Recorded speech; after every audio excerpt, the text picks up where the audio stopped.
కనపడుతున్నాయి కదా, జగనన్న కాలనీలు అన్నమాట. జగనన్న కాలనీలు అంతకుముందు టిడ్కో కాలనీలు వీళ్ళు ఆపారన్నారు.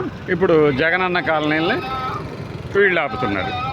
ఎవడు వచ్చినా సరే ఇలా కట్టినటువంటి ఇళ్ళు, పూర్తయినటువంటి ఇళ్ళు ఆపడం ఏంటనేది వాళ్ళకే తెలియాలి.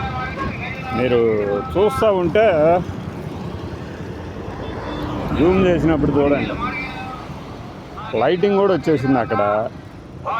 ఈ ఉలవపాడుగాడ ఒకవేళ లైటింగ్ కూడా వచ్చేసిందంటే దాదాపుగా ఇక ఎవడైనా ఉండవచ్చు అన్నమాట. వాటర్ ఇక్కడ ఎటు ఉంటుంది వాటర్, అయినా కూడా ఇలా ఓపెనింగ్కి నోచుకోకుండా ఉందంటే ఏదో ఒకటి చేయాలి ప్రభుత్వం. బై.